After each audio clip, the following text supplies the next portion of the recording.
نحمده ونصلي على رسوله الكريم اما بعد فاعوذ بالله من الشیطان الرجیم بسم اللہ الرحمن الرحیم رب اشرح لي صدری ویسر لي امری واحلل عقدۃ من لسانی یفقهوا قولی۔ سورۃ العلق مکیۃ، سورہ علق مکی صورت ہے، 1 رکوع ہے اور 19 آیات ہیں۔ علق کا مطلب ہوتا ہے معلق چیز، لٹکی ہوئی چیز۔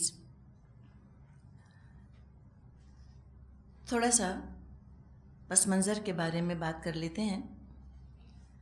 صحیح بخاری اور صحیح مسلم اور دوسری معتبر روایات سے یہ بات ثابت ہے کہ پہلی وحی جو نبی اکرم صلی اللہ علیہ وسلم پر نازل ہوئی وہ یہی سورہ علق کی ابتدائی 5 آیات ہیں۔ نبی اکرم صلی اللہ علیہ وسلم پر جو وحی نازل ہوئی وہ 600 سال بعد دنیا میں آ رہی تھی، یعنی آخری وحی جو دنیا پر نازل ہوئی وہ 600 سال پہلے عیسیٰ علیہ السلام پر نازل ہوئی تھی۔ عیسیٰ علیہ السلام کی نبوت اور نبی اکرم صلی اللہ علیہ وسلم کے زمانے میں 600 سال کا عرصہ ہے۔ اس عرصے میں کوئی نبی، کوئی رسول نہیں آیا، لہذا وحی بھی نازل نہ ہوئی۔ نبی اکرم صلی اللہ علیہ وسلم کی پیدائش قمری حساب سے، لونر کیلنڈر کے حساب سے عام الفیل میں ہوئی۔ عام کا مطلب ہوتا ہے سال اور فیل کا مطلب ہوتا ہے ہاتھی۔ یہ مشہور اور معروف واقعہ ہے اصحاب الفیل کا، جب ابرہہ اپنا ہاتھیوں کا لشکر لے کر آ گیا تھا تاکہ خانہ کعبہ کو ڈھا دے۔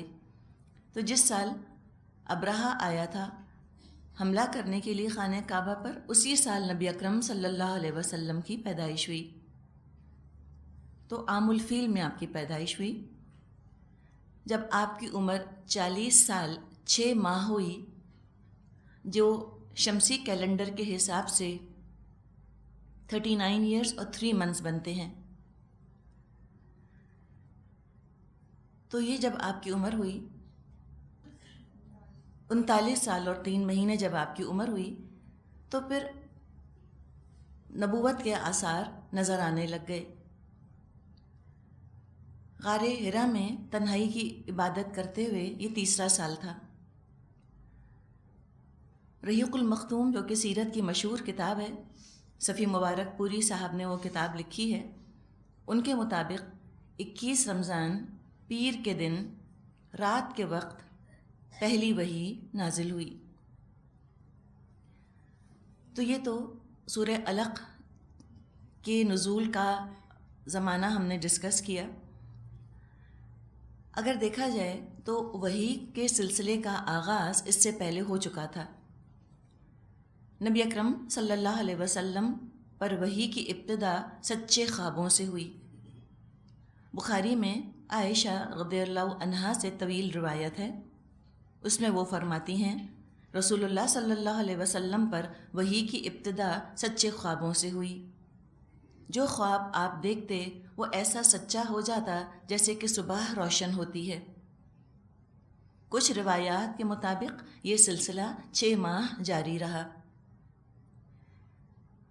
تو یہ سچے خوابوں کا جو سلسلہ 6 ماہ پہلے، یعنی سورہ علق کے نزول سے 6 ماہ پہلے شروع ہو چکا تھا، اس سے بھی پہلے نبی اکرم صلی اللہ علیہ وسلم تنہائی پسند ہو گئے تھے۔ کئی راتیں گھر تشریف لائے بغیر عبادت میں مصروف رہتے۔ ایک رات اسی طرح غار حرا میں آپ عبادت میں مصروف تھے کہ جبریل علیہ السلام تشریف لائے اور فرمایا اقرا۔ آپ نے جواب میں فرمایا ما انا بقاری، میں پڑھا ہوا نہیں ہوں۔ تو جب جبریل علیہ السلام نے کہا اقرا، پڑھ، آپ نے جواب میں فرمایا ما انا بقاری، میں پڑھا ہوا نہیں ہوں۔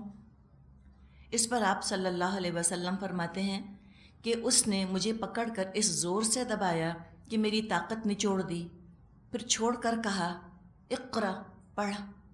میں نے کہا ما انا بقاری، میں پڑھا ہوا نہیں ہوں۔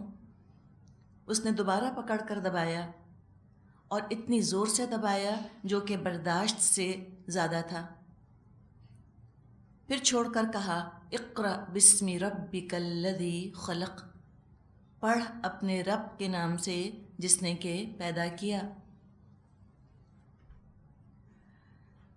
کچھ روایات میں آتا ہے یہ تجربہ نبی اکرم صلی اللہ علیہ وسلم کو نیند اور جاگنے کی درمیانی کیفیت میں ہوا، اور جبریل علیہ السلام کے پاس ریشم کا ٹکڑا تھا جس پر یہ آیات درج تھیں۔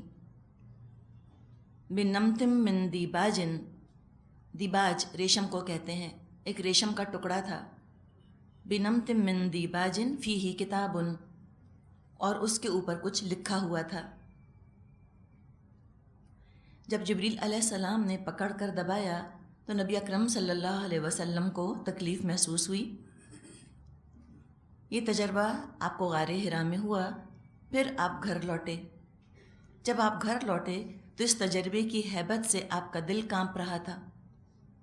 فرشتے سے ملاقات، ایک انسان کی ملاقات فرشتے سے ہو رہی تھی۔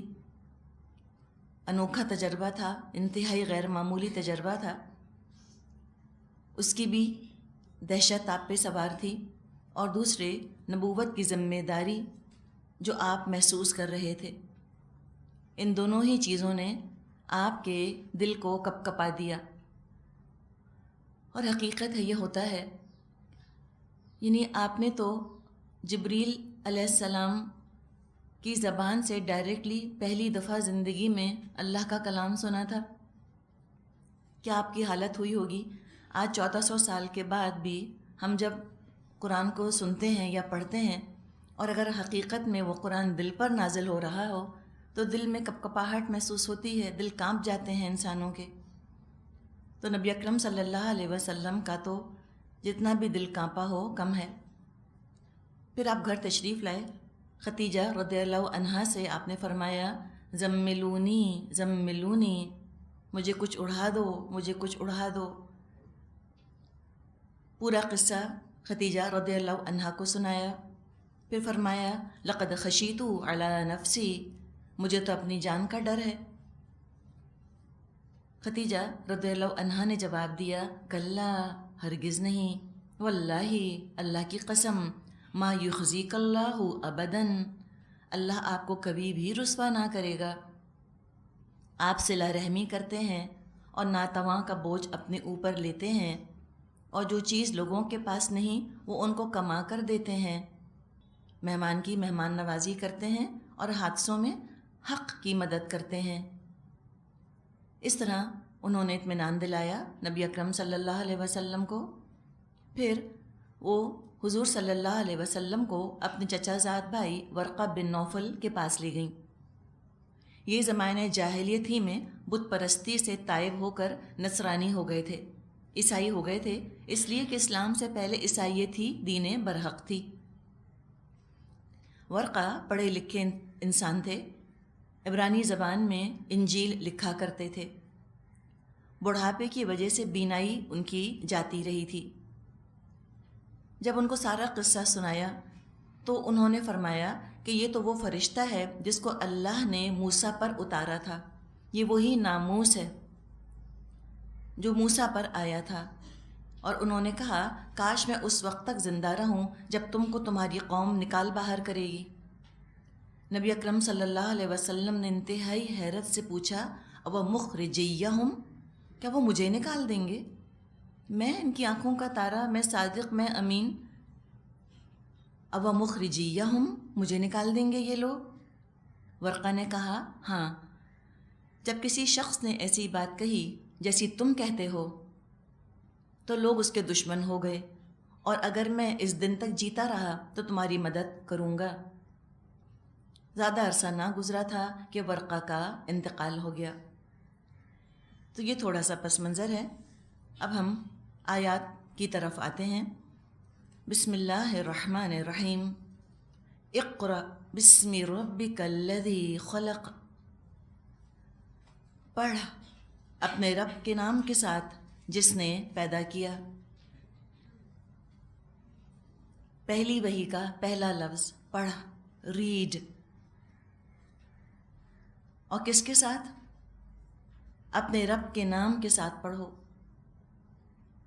صرف پڑھنے کا مطالبہ نہیں، بلکہ رب کے نام کے ساتھ پڑھنے کا مطالبہ ہے۔ ہم دیکھتے ہیں کہ جو پہلی وحی نازل ہوئی، نہ نماز کے بارے میں تھی، نہ روزے کے بارے میں تھی، نہ حج، نہ زکوٰۃ، نہ شراب کی حرمت اور نہ سود کی حرمت، نہ پردے کے احکامات، کچھ بھی نہیں۔ پہلی چیز پڑھ، پڑھ، علم۔ علم کو عبادت کا درجہ دینا یہ اسلام کا خصوصی امتیاز ہے۔ پہلی عبادت جو سکھائی گئی وہ ہے علم حاصل کرو۔ جڑ بنیاد ہے یہ تمام دوسری عبادات کی۔ لیکن یہ علم عبادت کب بنتا ہے؟ جب اس کو رب کے نام کے ساتھ جوڑ کے رکھا جائے۔ اگر علم کو رب کے نام سے کاٹ دیا، اب یہ عبادت کہاں رہا؟